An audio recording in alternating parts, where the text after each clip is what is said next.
When it comes to the Pierce Arrow car brand, it is not well known in China. If you are a fan of antique cars, you might be more familiar with it, but that doesn't mean the Pierce Arrow brand is not good.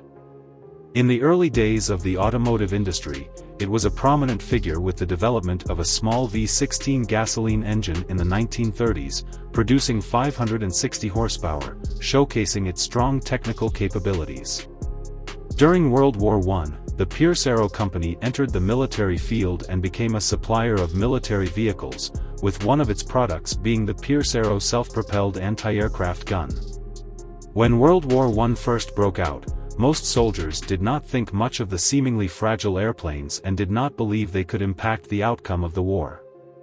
However, when airplanes were equipped with machine guns and bombs, the ground forces could no longer remain calm. Soon after the start of World War I, the role of the Air Force became prominent, leading the British Royal Navy to immediately establish a professional anti-aircraft unit and select the Vickers 2-pound automatic cannon as their weapon of choice. The Vickers 2-pound automatic cannon is essentially an enlarged version of the Maxim machine gun, complete with belt feed, water-cooled jacket, and despite being slightly heavy, it was quite reliable and powerful for the time. The military's demand for self-propelled anti-aircraft weapons led to the development of early self-propelled anti-aircraft guns.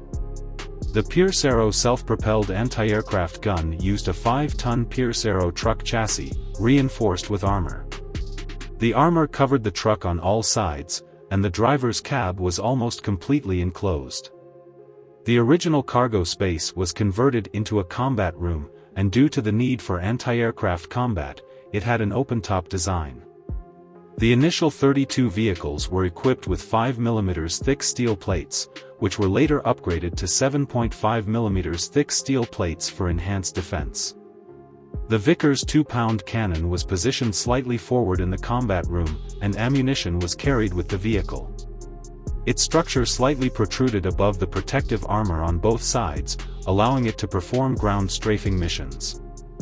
Using a cannon to attack scattered infantry was clearly a waste, so later versions of the Pierce Arrow self-propelled anti-aircraft gun were equipped with Vickers machine guns, installed in various positions, generally placed next to the driver facing forward, but also with the possibility of being mounted on the top of the driver's cab and other locations.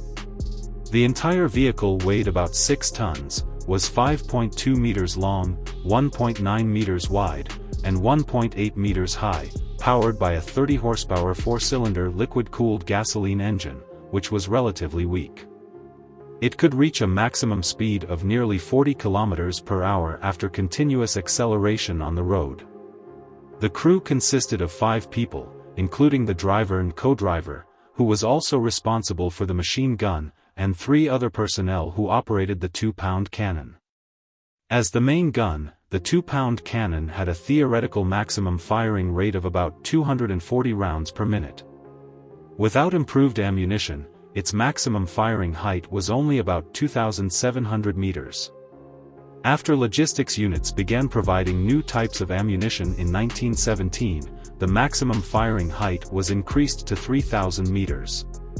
This was sufficient to threaten the large bombers and airships that cruised at high altitudes during World War I, although due to ballistic characteristics and other issues, this threat was not particularly strong. In April 1915, the early assembled Pierce Arrow self-propelled anti-aircraft guns were sent to the battlefield in France, and just 2 days after deployment, they shot down an enemy aircraft, demonstrating excellent anti-aircraft efficiency, prompting the military to urgently accelerate production and deployment. Due to the limited number of 2-pound cannons, only 52 Pierce Arrow self-propelled anti-aircraft guns were produced. In 1917, due to advancements in aircraft technology, large aircraft flew higher and higher. In addition to issuing new types of ammunition, the British began replacing these weapons with 3-inch guns to meet the defense requirements against high-altitude bombers. Due to issues such as firing rate and ballistic performance, the 3-inch guns did not completely replace the 2-pound cannons.